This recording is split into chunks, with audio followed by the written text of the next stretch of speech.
Good Tuesday, everyone. Welcome to the Blue Water Climate Control Volquest.com podcast with Austin Price and Rob Lewis. I'm Brent Hubbs. Want to thank you for joining us. Plenty to get to in this podcast. We'll talk a little hoops. We'll talk some recruiting. We'll talk some spring football as well. We'll also talk about our friends at Blue Water Climate Control. And remember, if you schedule a spring heating and air tune-up with Blue Water Climate Control between now and the spring game, they're going to put your name into a drawing to win 2 season tickets, ball passes. That's 2 tickets to all 8 Tennessee home games next year. Refer a friend. You increase your chances to win as well. The drawing will be held on April the 26th. You can call Blue Water Climate Control today at 865-299-2290, or you can go to bluewaterclimatecontrol.com to schedule your appointment today. Again, schedule a spring heating and air tune-up and get registered to win season tickets to Tennessee football this fall and the start of the Josh Heupel era. Before we get to football, let's talk some hoops. We know where Tennessee is seated, Rob. We know who they're going to play. We obviously know their destination in Indianapolis. I know you mentioned this on the board after the seedings came out, after you reviewed it. What do you think of Tennessee's opening round matchup against Oregon State? What do you think about the draw in general? I don't think it's awful. I mean, you're going to play somebody good in the second round, no matter, what your matchup is. If you're a 5 seed, I mean, you're going to see somebody competent. The only thing about Oregon, I think Tennessee matches up fine with Oregon State. I don't pretend to be an expert on them. I did catch a good chunk of their games on Friday and Saturday in the Pac-12 tournament since they were the last tip to go. So I had a chance to watch them. And, I mean, they just look like one of those teams you see in March that it's kind of starts all clicking for them at the end. I mean, they weren't, for example, they weren't a great three-point shooting team by any means all year long. They go into the Pac-12 tournament and make 29 out of 66 in 3 games, 44%. That's as a team, that's pretty strong. That's probably not sustainable, but if they go out and make 10 or 11 threes, that's where you see upsets happen in March Madness. They're not super athletic. Evan Thompson is a really good player, but I think Tennessee has guys that can match up with him. He's a 6'5" guard, really strong, can shoot it a little bit. But they only have 2 guys that average double digits. Their best big man is a 6'7" forward. So they're not going to beat Tennessee up that way. I think Oklahoma State can really give Tennessee problems, especially if Fulkerson is not available. Obviously, the freshman is fantastic, but they're really bouncy and athletic inside. I mean, I think they could give Tennessee some problems on the boards. I mean, Cade Cunningham, he's a great prospect, but I think both Keon and Josiah are, good enough, long enough, good enough athletes that they could. I don't know about, I'm not saying handle him, but maybe keep him in check, keep him from dominating the game. I think the bigger concern without Fulkerson against Oklahoma State is they're not really big, but like I say, they're bouncy, they're long inside, and they have a couple other guards that are really quick, good penetrators. Now let's talk a little bit about the Fulkerson thing. Are you surprised the SEC hasn't said anything? Yeah, surprised and disappointed. I mean, like I've said and written, if Omar Payne, walks across the street into Tootsie's after that game on Friday and does the same thing to a patron, he's in jail. And I mean, the fact that Greg Sankey hasn't come out and issued some kind of disciplinary action, I think if you're Tennessee, is a real disappointment, because I mean that was brutal. Never seen anything like it. It's interesting. I saw some people talk about, Danny White should have said something, or Rick Barnes should have said something. My thing on that is, I mean, Greg Sankey's at the tournament. I mean, it's not like you needed to send the tape in because he might have not caught the 9:00 start on a midweek Wednesday game in SEC play on January the 18th. I mean, he's in the building and could obviously go check in Tennessee's locker room and check on Fulkerson at the time if he wants to. I don't think Tennessee should have to say anything for Greg Sankey to make a statement. And Greg Sankey always talks about the safety and the welfare of the student athlete. I think it's a big miss here for the league office not to make some kind of statement, not to take some kind of action in this deal when we've seen them take other action in other sports, and I know Tennessee fans bring up Jawan Jennings, but just other sports along the way, we see them take action. I'm just really surprised at the silence at this point. And Wonder if it wasn't the NCAA tournament, if there would be this kind of silence in the middle of January, if it were, the opening couple of weeks of SEC play. Yeah, maybe. I, I was gonna say, I think it's, to me, this is a bad look for Mike White. I think if Eve Pons hit a double elbow on somebody, I think Rick Barnes would have stepped in and had some disciplinary action himself. I mean, this would be the equivalent, because the kid comes off the bench. It's not like he's like one of their main key players. This would be the equivalent of if Camwa, hit a double elbow on somebody. To me, you set a tone. To me, it's easy to set a tone too with a kid that doesn't play a ton of minutes. So, I think more than anything, it's Mike White that really had missed a golden opportunity to look good in this instance. And yeah, I agree. I've had some people speculate that the SEC is waiting to see what Florida will do. It's been 3 days. Florida's not going to do anything. And Hubbard, you made a great point. Sankey was in the building. He had all the tons of media there to get that he could have addressed it with. He could have taken 24 hours, talked with both coaches, watched the tape, and done something on Saturday. Just a big miss, I think. I agree with you, and we'll move on back to Folky though before we completely move on to Fulkerson. Rob, it just doesn't feel like he's going to be available this weekend to me. I know that Rick Barnes is saying day to day, and Fulkerson is with the team in Indianapolis, but it just doesn't feel like he's going to be available and ready. It could be, but it doesn't feel like it to me. Yeah, I'm skeptical. Tennessee. They didn't walk anything back because they didn't make an official statement. But based on what I was hearing Sunday afternoon, it didn't sound like it was like the chances were great. Tennessee certainly stopped well short of saying he was out. And I know, listening to Rick on Vol calls, he didn't have much to say about it one way or another. But yeah, I'm with you, Hubbard. It feels like he's going to be out now. Could he be out Friday and then available Saturday? I think that's a separate issue, but just it hasn't felt like there's a ton of optimism to me. Yep, we'll see. Again, labeled day to day is how it's been labeled. Speaking of day to day, that's kind of how the NCAA tournament is running. In talking on Vol calls to Rick Barnes and Kelly Harper about just kind of the journey to try to get to the opening game, it's pretty wild how this thing is going to play out with the isolation that everybody's going through and the severe isolation that you're going to have in the hotels where you're not supposed to be in the lobby, other than to come through and get on your bus and go to practice or go to a game. And basically you're supposed to be in your room and on your floor in your hotel is essentially all you're allowed to do. There's going to be a meeting room for your team on your floor, it sounds like, but that's about it. It's going to require some mental toughness because to advance deep into this tournament, because you're not just going to do that this week, starting today, leading up to a Friday tip-off. If you win through the weekend, you got to do the same thing next week, and because nobody's going home over the weekend and going to a new site. You're staying there for a month. 4 teams are going to be doing it for 3 weeks. Yeah. You're going to find out who really wants this, like who wants it. And don't you guys think it's almost a given that somebody's going to test? There's going to be a positive test somewhere. Somebody's going to have to pack up and leave. Yeah, we're already seeing it with some officials too. They've already sent some officials home. Ted Valentine that arrived in.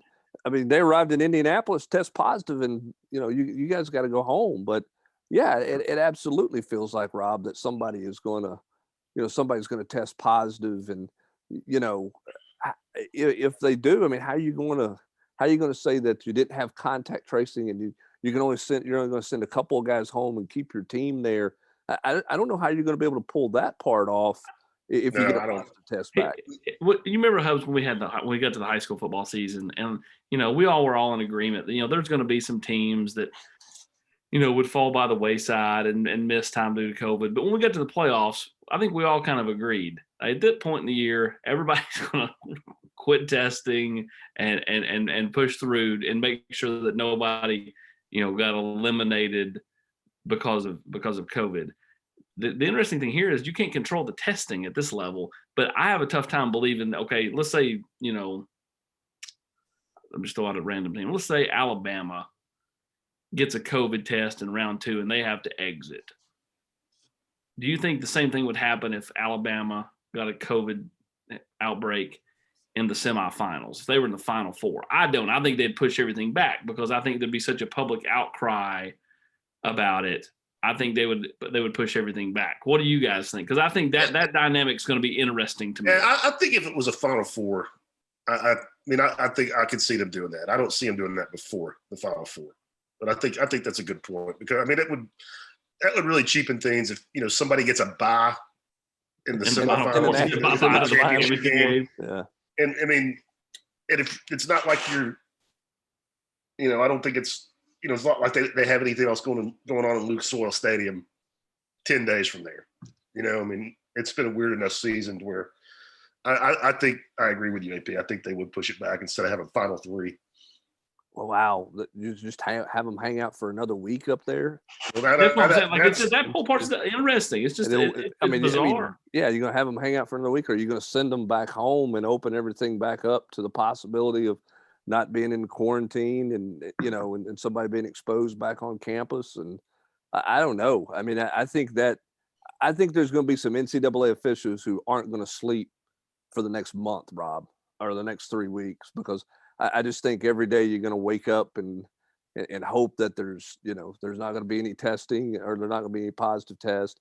The other thing too, and I don't know the answer to this. Maybe you do. Once you get through that initial wave of testing and you bubble everybody, are they going to test as frequently as they do this first week? I need to get some clarification. My understanding is yes. Wow. That it's going to continue to happen. I mean, that's interesting. I could be wrong, but that's maybe I just heard something, but that's my understanding. I think the whole it's way more interesting, like the teams that are sitting there not in that could potentially get in if there is a team gets wiped out with COVID before Thursday or Friday. I mean, like that is bizarre. I mean, that's like a PGA Tour event, like when an alternate gets in because somebody had to withdraw due to a wrist injury. I mean, like you're just sitting there, like you're like sitting up in the stands, and all of a sudden you're like, "We're in, let's go." I mean, like that part of it is just wild. Oh, the whole season's been wild, and it's certainly going to be wild to the finish. And obviously Tennessee opens up with Oregon State.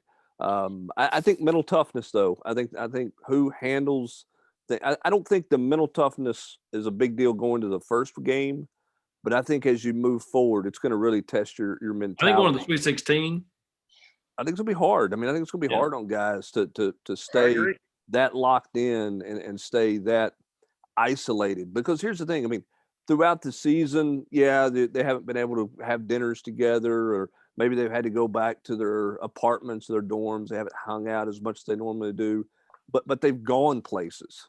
Now you're going to go to floor 4, and hang out essentially, which I think is tough to ask 18 to 22-year-olds to do for a week long. And I think, Austin, you mentioned it, those who are the most committed to it, most locked in, and the toughest mentally are going to be the ones who handle it best on both the women's game and the men's game. So you get your program, Netflix. You let them watch Bloodline, see Eric O'Bannon. Oh, not everybody is as committed to staying in Corrington and growing the beard as you, Hubs. Oh, Hubbard's a big Bridgerton guy, I think.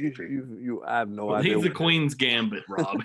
Hey, don't you throw any shade on the Queen's Gambit. Oh, jeez, I literally have no clue what either one of you are talking about. Listen, if it's not the Andy Griffith Show or Leave It to Beaver, I don't watch Leave It to Beaver. Okay, I'm not watching Leave It to Beaver. All right. Let's move on. Let's move on to some recruiting stuff right quick. Everybody wants to know, Austin, when's Tennessee getting somebody? Where's things at? Is there any momentum? Is Tennessee close to anybody? Will they have anybody committed in the month of March? Anything new of note? We've seen Tennessee offer some more kids, and continue to look around the country and offering kids in California and various places, as well as continue to work the state of Tennessee. Any significant movement of note? Well, you saw Langston Patterson put out Monday night that he was going to do something on the 22nd, which is next Monday. I don't think that's Tennessee. I think Vanderbilt sets up as a logical choice there. I thought maybe Notre Dame, but in talking to some people, it sounds like Vandy. But who knows? I know it just doesn't feel like Tennessee. Is that Tennessee's on in a him? great spot. Is Go that ahead. just a case from Patterson that new staff but it's a new staff at Vanderbilt. So is that just a comfort level wanting to stay close to home? Because he's Uh, right there. I think he's always known Clark Lee though, so Okay. like the relationship there, it From all the set Notre Dame better factor. because Okay. Private school angle. He was close with Clark Lee at Notre Dame. Now Clark Lee's at Vanderbilt, who's Makes sense. 5 miles away. So Tennessee continues to search for the Wade twins. Continue to be in a really good spot there. I think they're in a good spot. Davis, Darko Perkins, a kid that Tennessee talks to on as far as guys, and then Fisher Anderson. The best thing they got going for him with Dallin Hayden is Dallin is, and no, like, he wants to take visits. Like, he wants to get to June. And if they open this thing up, I think Dallin Hayden will take 2 or 3 official visits in June. Like, I think that's going to happen in pretty short order. But the good thing is you have time with him. Like some of these others, Jordan James, Isaiah Horton, I could see them pulling the trigger, middle of April. If that happens, I don't see them picking Tennessee. I think Isaiah Horton's more looking like Florida. I don't think that either kid is a take at Alabama. I know they want to play up Alabama in their list of schools, but I just don't think that they're a take at Alabama at this point. And then, of course, Alabama just got Emmanuel Henderson, one of the top running backs in the country. So in my opinion, that's kind of where they are in state. I think that Tennessee, is continuing to recruit several other guys, whether it be Jalen Lewis or Anthony Brown, and those are good, solid players. But I think the ones you got to watch to me right now are the Wades, Giovanni Davis, and then I think Fisher Anderson eventually. I think he'd like to take visits too. Best thing could happen to Tennessee is this thing opens up June 1. You get to have camps, you get to have visits. Something that looks like it's trending towards at this point is schools all over the country are setting up dates for camps. Yeah, and some schools are setting up dates for some visits, some tentative dates for official visits as well. I mean, like not a Tennessee kid, but we'll have a story coming out on him. Ryan Brubaker, the offensive lineman from Denver, Pennsylvania. He is going to officially visit South Carolina. He's going to officially visit Penn State. He's going to officially visit Tennessee. Those are 3 that he has locked in. I know everybody's going quick to say Penn State. I would not be so sure on that. Like, I think if that's where he feels most comfortable, fine. But I don't think he does not like the whole notion and does not like to be perceived as, well, I'm from Pennsylvania, I'm going to Penn State. He made that very, very clear to me on the phone that, that people that just assume because that's the closest school to you are assuming wrong in his case. Interesting. We'll have a story coming up, as you mentioned, on him a little bit later in the week as you get more details, and we'll have more details in the story on him later this week, I should say. I think you're right, Austin. And Rob, everybody in the country wants it to open up and wants to get guys on visit, but it does feel like it's a disadvantage for Tennessee right now that you can't have anybody on campus. Not saying they're the only school in the country that needs campus open for them, but boy, to sell this new staff and to sell kind of the direction they're going, it certainly feels like they need the opportunity to get face to face with some kids. Yeah, I think any program with a new coaching staff is being hurt more by this than some place where there's been stability, continuity, where kids may have, camped before their sophomore years or taken unofficial visits or seen, coaches at their practices and that kind of thing. So I think, whether Tennessee or South Carolina or anybody else breaking in a new staff, I think it does put you at a disadvantage. And, you get creative as you want with, technology and social media and all that. It's doesn't, replace or doesn't compensate for being able to sit down in the same room with somebody and, have lunch or shake their hand or walk 15 minutes across campus and ask every question you want to and actually, get things pointed out to you. Oh, couldn't agree more, man. I just think that, there's only, the Zoom and stuff is fine, and all schools are making do with what they're, with what they're having to handle. But, being able to, get in the room with Brian Jean-Marie or, Cody Burns or whoever, and kind of feeling them out and seeing how they maneuver and how they treat people in person and all that. To me, that goes a long way. Being able to come on campus and just hang out with players, goes a long way. Right now Tennessee's got to find a way just to survive until it opens back up. All right, let's flip it over or move over to football right quick. A week from today, Tennessee opens spring practice. What's going to be the biggest storyline about this team after week one of practice? What do you think? What do you think the buzz is going to be, Austin? That's a good question. I think ultimately it'll just be the offensive side of the ball, what the quarterbacks look like. If we're allowed to have access, and we all can hope that we are in some form or fashion. What little bit we get to see, what do they look like? What does Harrison Bailey look like in this offense? What does Hendon Hooker look like? How are those guys handling things in the Jesse Simonton routes on air? All those type of things. If we do get access, we're gonna have to like FaceTime Jesse so he can watch routes on air, and we'll have to pay him to write up to keep scoring that one, write something up. Sorry, we can't. He's already moved on to Saturday Down South, so we non-compete. We can't get the Gator Dog back. All right, Rob. Aside from the quarterbacks, and obviously quarterbacks are going to be the topic all spring, and no one's going to win the job, in my opinion, in a month. I don't think in 15 practices anybody's going to win the job. Aside from the quarterback, storyline week one.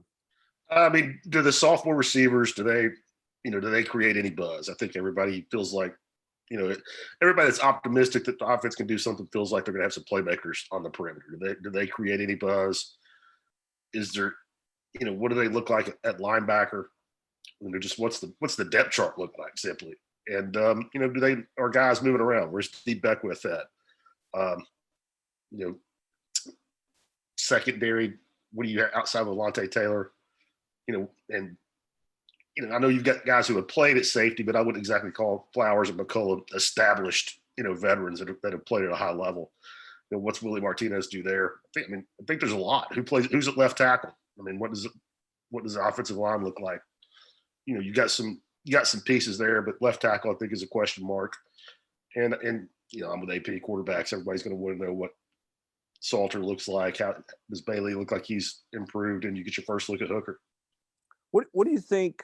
And again, this is totally guessing. What do you think Tim Banks's goal is this spring? What do you think it's realistic for him to want to accomplish?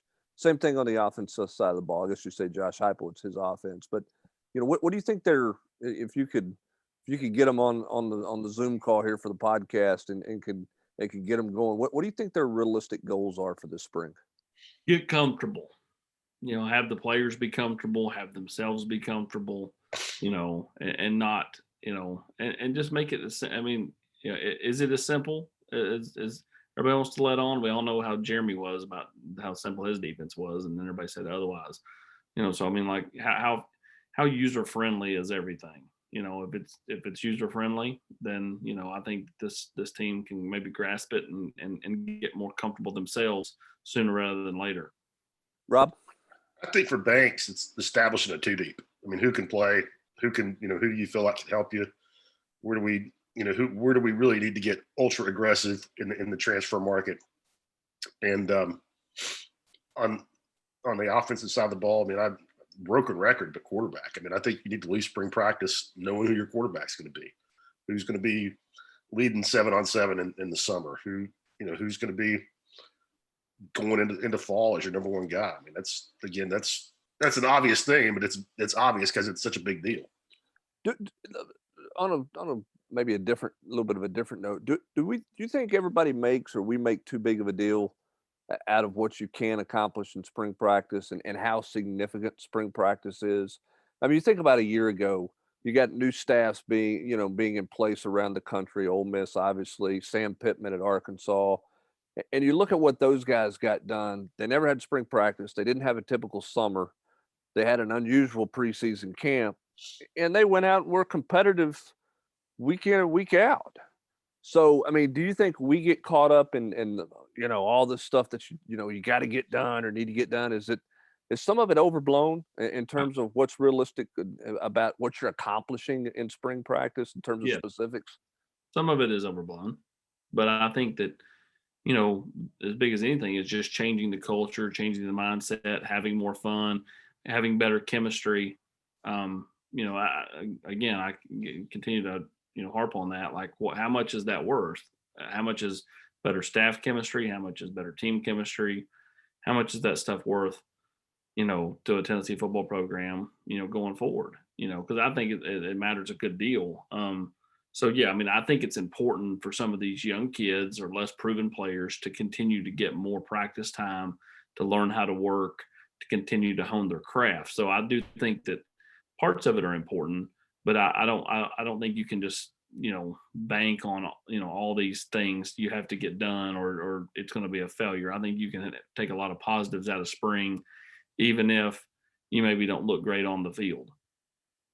And I'll say this too. I don't know if those schools some of those schools that had new staffs, I don't know how many of them got some practice time in a year ago before everything. We know what happened at Tennessee, but some schools were already in the middle of spring practice and got some practice time in. I find it interesting, that there was some success with first time coaches a year ago with some of the challenges they had of not having spring practice in a typical summer. So we'll see what this football team gets accomplished this spring. Again, a week from today, Tennessee takes the practice field. Hopefully, we get to see some of it. I don't know how much, but hopefully, we'll get to see some of it and get to throw some highlights your way and some photos and some more observations and some things like that. So hopefully, we'll get an idea of how that coverage is going to be able to go or not go here in the coming days. I know Tennessee would like to see if they can get some media access there. They've just got to get everything cleared up, obviously, and figure out how to do it if you can do it through protocols and all that kind of stuff. So we'll let you know on that. We'll also have full coverage of basketball as it's tournament time. How does Tennessee fare against Oregon State on Friday afternoon? We'll have full coverage of that, preview a little baseball this weekend as well as Tennessee opens SEC play. Plenty of stuff going on, plenty of discussions at Volquest.com. And that's going to do it for this Tuesday edition of the Volquest.com podcast presented by our friends at Blue Water Climate Control. For Rob Lewis and Austin Price, I'm Brent Hubbs. Thanks for joining us. Have a great rest of your Tuesday, everybody.